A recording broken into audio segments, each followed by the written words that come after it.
welcome to the Only You podcast with Dr. Lauro Amezcua-Patino. I'm Barbara Schulte, a psychiatric nurse practitioner. Welcome back, and thank you for joining us. Today we're going to talk about bipolar disorder.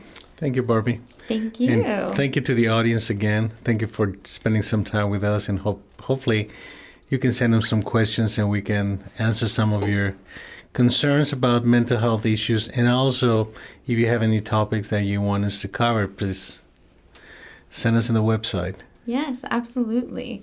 So today we're going to talk about bipolar disorder. What is it? How does it come about? Who has it? Who doesn't have it?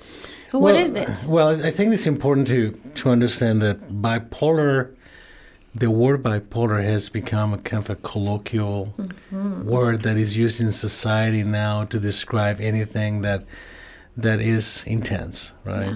Yeah. Or anything that tends to change ways a lot. So people will talk about their dogs being bipolar, their phone being bipolar, you know, my marriage is bipolar. So it's important to understand that bipolar disorder is a serious disorder of the brain. Yes. And it's called bipolar because it's got two poles. Okay. In the older days, for me being an old person who has been doing this for 30 years, we used to call it manic depressive illness. Okay. And it still is a term that is frequently used because it describes the two poles, depression and mania. Okay. All right. So we call it bipolar to separate it from the unipolar depression that is regular major depressive disorder. So just for starters, we need to recognize that bipolar disorder is a serious illness that is not something we should be taking lightly. And it's a term that it shouldn't be colloquial. It's a term that should be used seriously because it's kind of offensive for people that suffer from the disorder, you know, to be hearing, my dog is bipolar. I mean, those kinds of things are not very nice to people who suffer from the disorder. Yeah. And it's not a disorder of character, it's a disorder of the brain. So it usually affects about, I would say, 2% to 3% of the population. Okay. And it can be pretty disabling, right? Okay. So as you probably know, the symptoms of depression comes in two poles. The depression pole is no different than having major depression, meaning people tend to feel tired, have no motivation, they feel sad sometimes, they feel very indifferent, they have difficulty concentrating, they have sleep difficulties, either sleeping too much or sleeping too little, they have increased or decreased appetite. So if you have a patient who comes to you or suffering from those symptoms, that's no different than having depression. In order to make a diagnosis of bipolar disorder, you have to have had mania or hypomania. What does that mean? Mania is actually a disorder where you have the opposite of being depressed, meaning that you are very euphoric, you're very racy, you have very fast thoughts. Yeah. You talk very fast. You may have ideas that you have powers other people don't have. And it can get into delusional thinking, right? Some people start spending a lot of money they don't have. Yeah. And it's fairly typical. When you see classic mania in the euphoric sense, if you see it once, it's fairly easy to recognize. And it has to last consistently for about 1 week. Or so severe that you end up being in the hospital, right? In general, people with mania do not ask for help because they feel great. Yeah. So it sounds like a good time. Well, it's a great time. I mean, it's probably the best experience you can have, and it's consistent, and you feel fantastic. So hypomania is a lower degree in which you don't necessarily go into the most severe grandiosity or delusional thinking, but you're still pretty fast. Maybe some irritability. Irritability is another side of mania. So you have to have either the classic euphoric mania or you can have irritable, angry mania, right?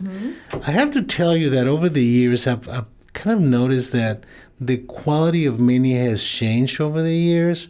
We don't see as much of the classic euphoric mania like we did 30, 40, 50 years ago, and we're seeing a lot more irritable mania. But again, is the consistency over time that becomes important? Yeah. Because we tend to call people who switch moods during the day as having bipolar. Yeah. That's not bipolar. If you're happy in the morning and sad in the afternoon, that is not bipolar disorder. You have to be consistently depressed for a period of time, consistently manic, euphoric, or irritable for a period of time. So typically, bipolar disorder has two features: depressive episodes and manic or hypomanic episodes. So Correct. the combination of the two classifies someone as bipolar. But typically we look at someone's whole life in order to make that assumption, right? Correct. Well, you see, I like movies. So when I think of psychiatric diagnosis, I think about somebody's movie of their lives, right? So in order to make the diagnosis, you need to understand how things have progressed. So you have to look at from the time they were born to now, how this movie happened, right? What kind of events happened in the movie that may have had an impact in the development of this person? So psychiatric diagnosis is about movies, and it's about intensity and frequency. Okay. So how much and how often? And then number 3, what is it doing to you? So you have symptoms, you have intensity, you have frequency, and then you have dysfunction, meaning what is the illness doing to you? How is it affecting your day-to-day functioning? Yeah. Let me just go on a side for a minute. It's like if you have attention deficit disorder, and parents always ask me, do I have to give my kid medication? I say, well, it depends. What is the illness doing to your kid? Yeah. So if your kid's not learning, is not making friends, is not relating to people, is procrastinating, is not doing homework, well, maybe the medication may help with those dysfunctions that the kid's having. Right. The same thing happens with bipolar disorder. So the decision to treat is not just because you have something, it's because of what that something is doing to you. Yeah. Right? Absolutely. Yeah. And so there's obviously children and adolescents who suffer from bipolar disorder as opposed to adults, and the combination. When do you typically diagnose bipolar disorder? Bipolar disorder can actually be diagnosed at any age. Okay, It's more frequently diagnosed in middle to late adolescence, right? Different than major depression. Usually major depression is an illness of mid to late 20s, early 30s, right? However, the fact that you have depressive episodes in adolescence does not mean you have bipolar disorder, but it raises the suspiciousness. So we have to think of it more, right? Just statistically speaking, major depression, also known as unipolar depression, is a lot more frequent than bipolar disorder. So if you have a patient that comes to you with depression in general, statistically speaking, is more likely to have major depression than bipolar disorder. Right. But there are other features that make you think of it, right? So we talked about panic disorder in adolescence, for example. That raises your suspiciousness. We talked about the depression in general of bipolar disorder is identical of unipolar depression. However, there's some little details. For example, being melancholic as a teenager, especially young teenagers, is rare. So when you have a melancholic, and we'll talk about what melancholy is. Yeah, I was going to say, what do you mean? So if you have a melancholic adolescent, then you have to raises your suspiciousness. Melancholia means that you really slow down, that you're really sad, withdrawn. I mean, when you see a picture or a depiction of depression, you see somebody who's down, sad, head down, not moving, talking slowly. That's melancholia. Okay. Right? Okay. Different than the traditional adolescent who gets depressed angrily. So interestingly enough, when you have an adolescent who is angrily depressed, it's probably unipolar depression. Yeah. But when you see somebody who's very melancholic, that's rare to see with adolescents. So again, it's not diagnostic of bipolar disorder, but it raises the suspiciousness. Another feature is in my business, in our business, is something we call misadventure with antidepressants, right? For example, this is fairly typical. The patient goes to the family doctor. The kid's depressed, has a full major depressive episode. The family doctor decides to start antidepressant medication. And then 2 or 3 days later, the kid is very happy, very racy, going 100 miles an hour, feeling fantastic. And everybody is praising the doctor because this is the best treatment I've had. Yes. So you have to break the news that you need to stop the treatment because you're creating secondary mania from the antidepressants. That is almost diagnostic, and there's a lot of debate in psychiatry if that really means that you have bipolar disorder. Right. For the most reason, it, again, raises your suspiciousness and it makes you look into it because bipolar disorder is a genetic disorder. It runs in families, right? Which is also problematic when trying to explain that to families. Exactly. Exactly. Well, in general, nobody wants to have any mental disorder, right? Right. So the idea of having a mental disorder really makes us probably feel bad about ourselves. It makes us feel that we're not good enough, that we're defective, and so on. So it becomes very important that we really pay attention to the history. Yes. The other thing is that it becomes a cultural issue too. Families don't like to talk about mental illness. No, So you not at all. start digging into the family history and you find out, well, we just don't talk about that, you know.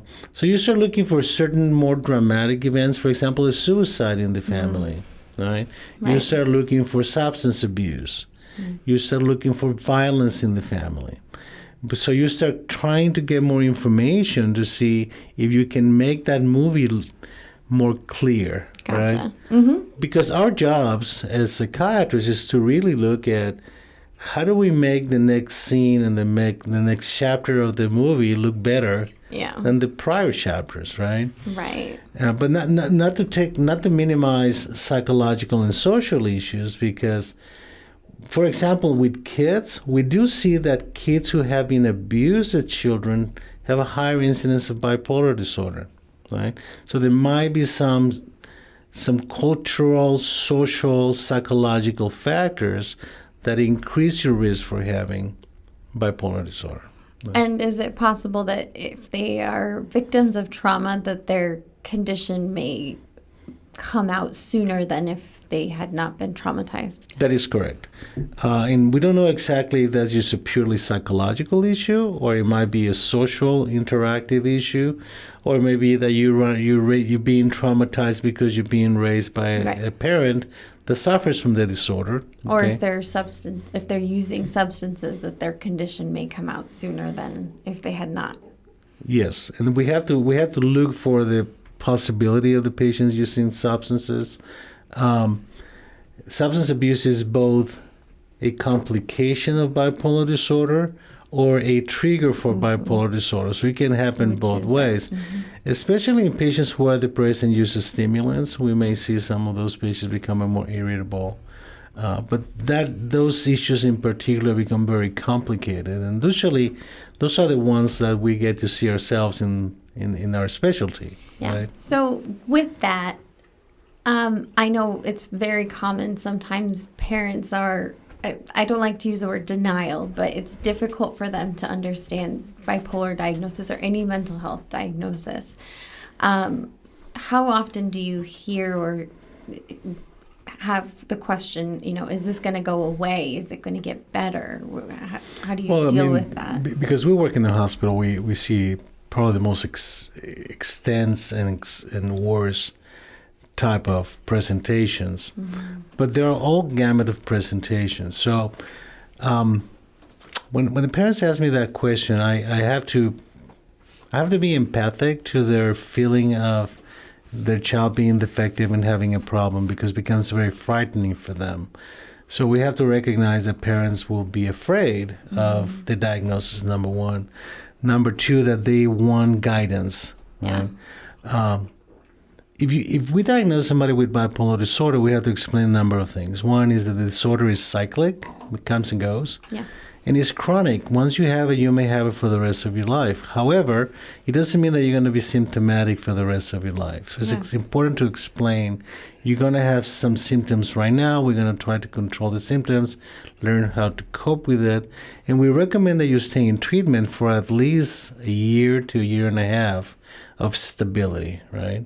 And at that point, we can actually look at other options, like start tapering down treatment and see how the patient does. With the understanding that the illness may come back.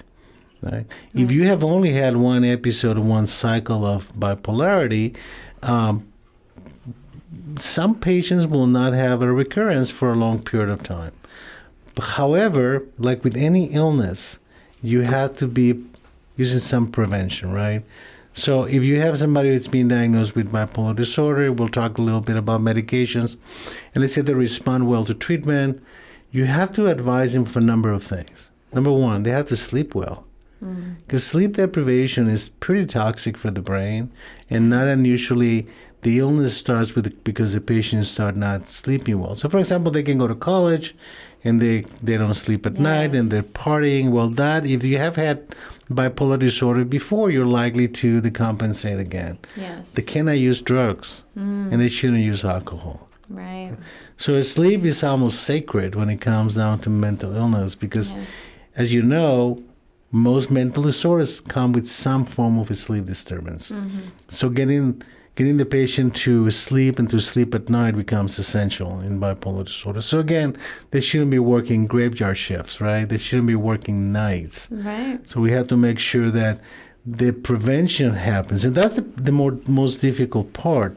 It's a lot easier for people to take medications. It's difficult for them to change their lifestyle. But again, that is not just for bipolar disorder. The same thing happens with diabetes, right? Get a patient to follow a diet. It doesn't work. Right? Get the patient to exercise, it doesn't work. Get the patient to lose weight now. So we have over expectations of what the medication is going to do. And medications, again, at best, will give you reduction of symptoms, but they will not teach you anything. Well, not only that, I mean, if you have parents with the same disorder, expecting them to take care of a child with the same disorder, and if they aren't well medicated or well treated, it's almost not very realistic that they will be able to care for a child that way, you know, if it's not been, you know, well managed down the line. Well, there are psychological and social aspects of the illness that are complicated, like communication styles, anger management. So if you have more than two people in the house who are dysfunctional, whether it's because of bipolar disorder or any other psychiatric illness or personality problems, then it becomes complicated to establish a baseline of normalcy, right? So the intensity of the social and psychological environment also will have an impact on what is happening with the family in general. So sometimes we're going to have patients who we treat as adults, and then they have children, and then we treat their kids. I mean, for me, been doing this for so long, that's not unusual, right? So you have to start educating people and help them psychosocially with the how-to. How do we go about raising my kids? How do I go about dealing with anger and frustration? So again, the therapy is not just like magical, you know, let's talk about why, right? No, it's really practical about how do we go about doing things differently, right? And how can somebody give me guidance into how to handle this? Absolutely. And with that, do you find that, like, for example, you said you've treated parents and children. Do you think that as it keeps going down, it becomes easier or harder? And what have you found? Well, I think that there is something about how severe your disorder is, right? So not everybody has bipolar disorder has the worst form of it. So there are patients who become totally dysfunctional. They have multiple cycles. There's something we call rapid cycling, people that cycle several times a year from depression to mania back to depression. And that becomes very dysfunctional. We have people that have one depressive episode and they get mostly depressed, and the cycles come and go, and they have had one episode of hypomania or mania in the past We tend to call that bipolar type 2. And then we have forms of bipolarity where you get psychotic, right? And you have to be forced into treatment. So the whole gamut is really going to dictate what is the individual presentation, because everything in treatment is about the person. It's not the disorder itself, because each patient is going to have different needs. So like you were getting to, what treatment? What do we talk about with treatment? You mentioned that bipolar disorder has the two sides, mania and depression. Clearly, people will say, okay, let's treat one with one and one with the other, but we don't do that. Well, how do we treat this? Well, there's pharmacological and non-pharmacological interventions.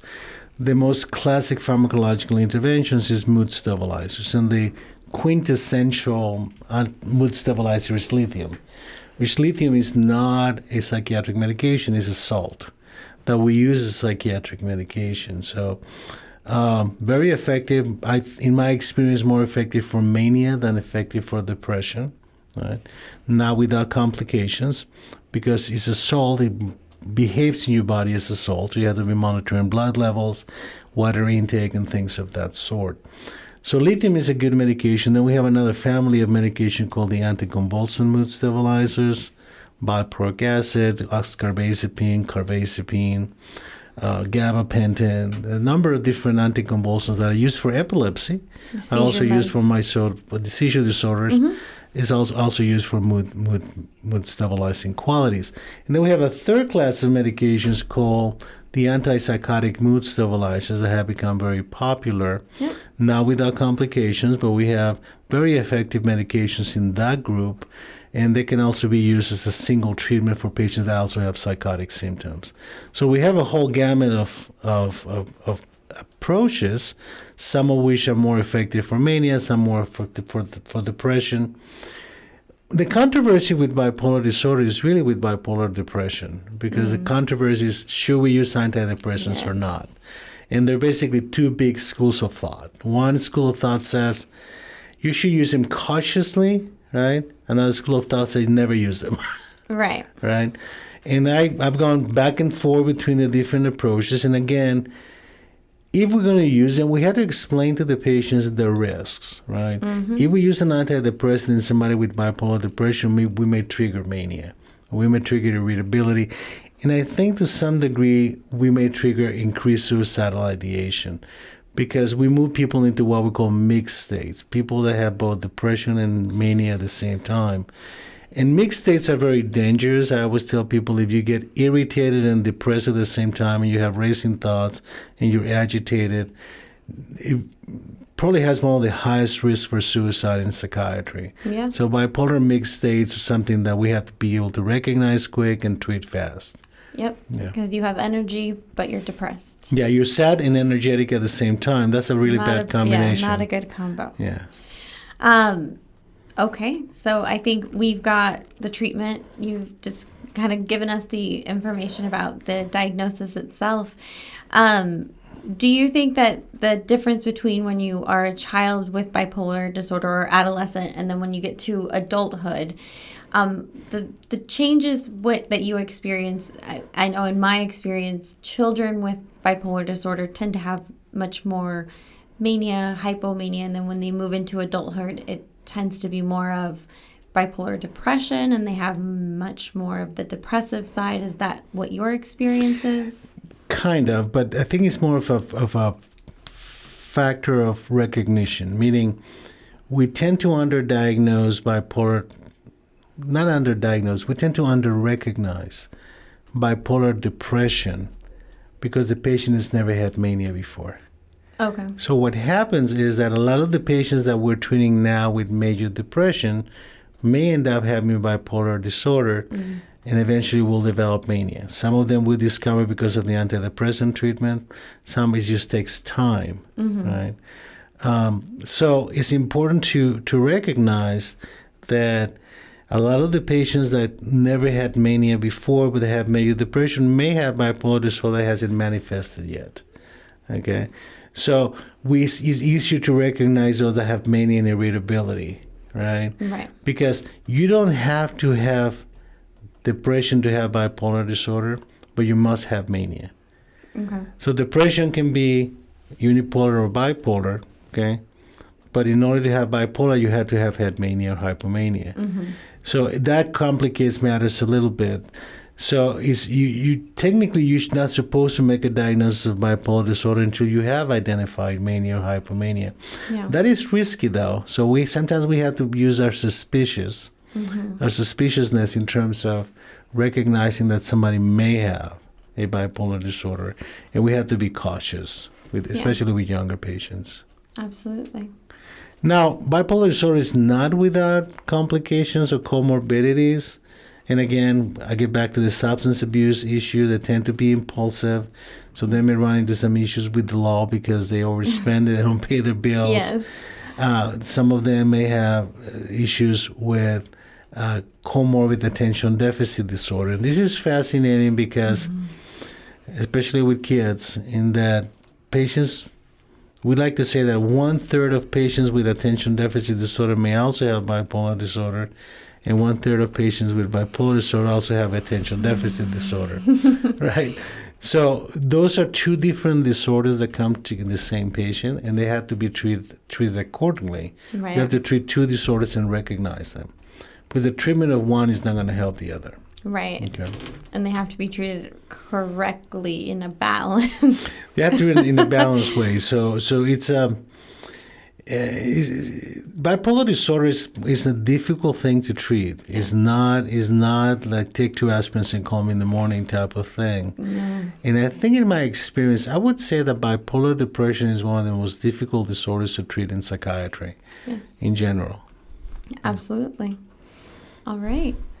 Well, thank you very much. I appreciate you letting us know about all of this very useful information. I think bipolar disorder is probably one of the most confusing things that, we talk about, and there's just a lot that we don't even really understand about bipolar disorder, especially bipolar depression. Yeah, and I think that we could spend hours talking about bipolar disorder and the intricacies, and I think that people may have a lot of questions about that. They may, if they go to our website at theonlyu.net, they may be able to send us some questions, and we might be able to give them some guidance and direction into where to go for that. Well, thank you very much again, and we will see you next time. Thank you. Thank you.